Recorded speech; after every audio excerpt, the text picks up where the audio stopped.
Iyong lingkod, huwag mo nang subukin. Batid mo ng lahat, kami ay salarin. Tugon.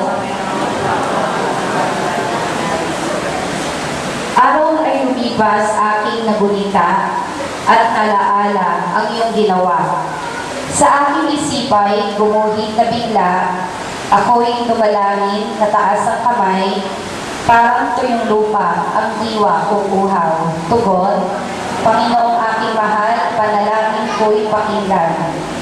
Nawala ng lahat ang aking pag-asa. Kaya naman poon, ako'y dinggin mo na. Ako ay umasa sa iyo nagtitiwala na kung umuumagay, ipagbubulita, yaong pag-ibig mo na lubhang dakila. Papuri sa iyo, Panginoon. Ang lahat ng ibinibigay sa akin ng Ama ay magsisilapit sa akin. At ang lumalapit sa akin sa anumang paraan ay hindi ko itataboy. Sapagkat bumaba ako mula sa langit, hindi upang gawin ko ang aking sariling kalooban, kundi ang kalooban na nagsugo sa akin. At ito ang kalooban na nagsugo sa akin, na ang lahat na ibinigay na sa akin ay huwag kong iwala ang anuman, kundi ibangon sa huling araw. Sapagkat ito ang kalooban ng aking Ama, na ang bawat nakakakita sa anak at sa kanyang sumampalataya ay magkaroon ng buhay na walang hanggan at akin siyang ibabangon sa huling araw. Ang mabuting balita ng Panginoon. Pinupuri ka namin, Panginoong Heso Kristo. Mapupo ang lahat.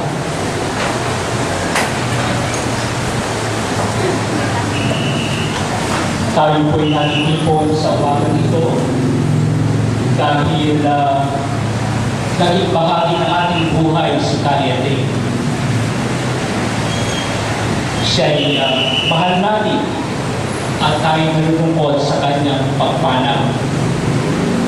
Sa ating unang pagbasa mula sa aklat ng Eklesiastiko, sinasabi ko na ang lahat ng bagay ay may tanging kapanahunan at panahon sa bawat panumala sa silong ng langit.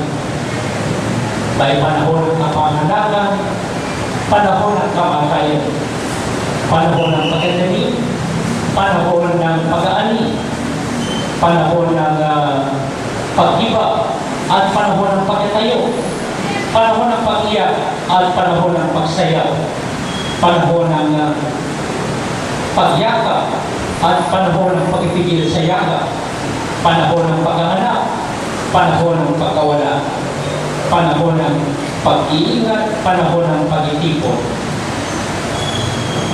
Tayo nagtipon dahil panahon ng kamatayan, ng kalungkutan, ng pag-iyak. Subalit sinasabi sa atin ng Ebanghelyo ngayon na ang kalooban ng Ama ay walang mawala sinuman. Ang kalooban ng Ama ay ibangon sa huling araw sa Kanya. Ang sinumang nakakita sa anak at sumampalataya sa anak ay magkakaroon ng buhay na walang hanggan. Ito ang ating pag-asa para kay Kaete na bagamat siya ay aalis sa ating piling, alam natin na buhay na walang hanggan ang naghihintay sa Kanya sapagkat ito ang pangako ng ating Panginoong Heso Kristo. Tayo mga Pilipino, mahilig tayo sa pasalubong at pamahon. Kapag tayo nagpupunta sa ibang lugar, sa Pilipinas man sa ibang bansa, tiyak may pasalubong tayo sa ating mga iniwan kahit na maliit na bagay. Tanda ng ating pagmamahal sa ating daraanan. At kung meron namang aalis, nagpapabangon tayo. Kahit simpleng pagkain, o kaya damit, o pera, bilang patunay din ang ating pagmamahal sa aalis. Sa umagang ito, nais kong papaulan natin si Kaete ng tatlong bagay. Una, papaulan natin siya ng pasalamat. Magpasalamat tayo kay Kaete dahil naging mabuting tao siya sa atin. Marami siyang kaibigan at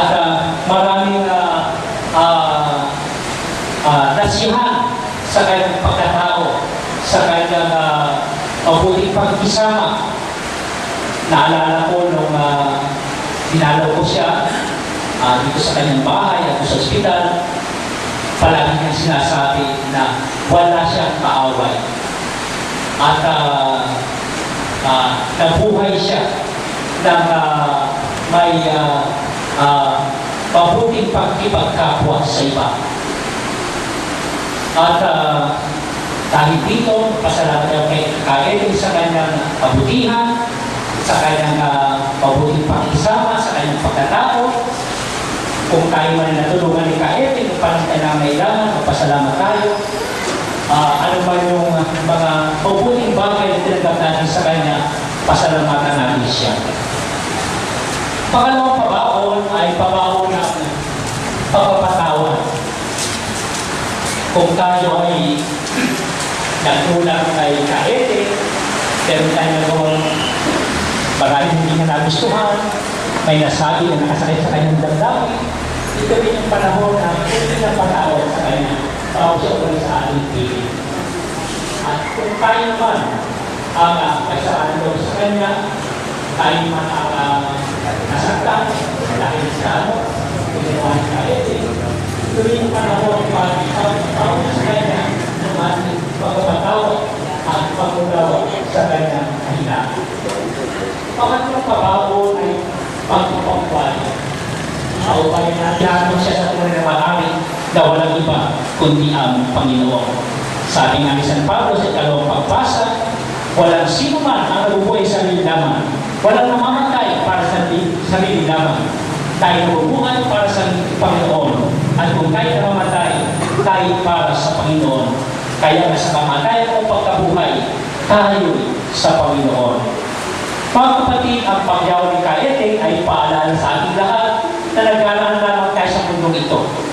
Ngayon si Kaedin, baka bukas makalawag sa atin, hindi natin alam ang ating kapalaran. Ang mahalaga ay handa tayo. Handa tayo harapin ang ating Diyos, ang ating dakilang lumikha. Kaya habang nabubuhay pa tayo, gawin natin ang ating dapat gawin.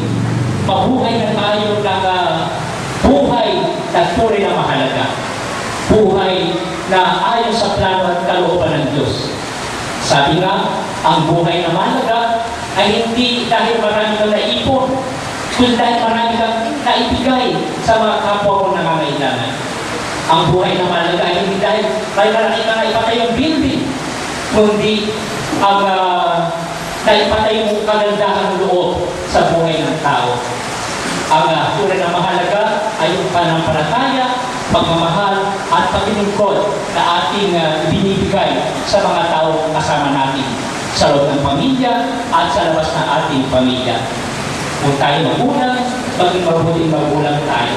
At kung tayo anak naman, maging mabuting anak. Marunong magmahal sa magulang, tumaw ng utang na loob at paglilingkod sa abot ng ating makakaya. Muli, nais kong pabot kay Lorna at kanyang mga anak, ang aking taos-pusong pakikirami at pakisa, nawa sa panahon ito na inyong matinding kalungkutan, madaman nyo na ang Espiritu ni Kaedin ay kasama pa rin ninyo at sa langit ay mayroon na magdadasal para sa inyo. Tumayo tayong lahat para sa panalangin. Mga kapatid, halina't panalangin ng buong panalangin sa Diyos sa mga kapangyarihan. Dinuhay ng muli ang aking si Kristo upang maging pagkabuhay ng lahat ng tao at itutugon. Amang makapangyarihan, kami iyong kawaan. Amang makapangyarihan, kami iyong kaawaan. Noong binaga ng aming kapatid na si Ethel, na kay ipinunta ang bindi ng buhay na walang hanggan, naway umani ito ng pagkabuhay sa piling ng mga banal sa kalangitan. Idalangin natin sa buong ikapan. Magpasawalang hanggan. Amen. Pagsipo na po ang lahat, awinin po natin ang awit sa pag-aaral. Ang pag-aaral ngayon para kay Cesario, iniluhog namin kailawang makaharap sa paghuhukom ang iyong baway anak na siya pilis na may haba.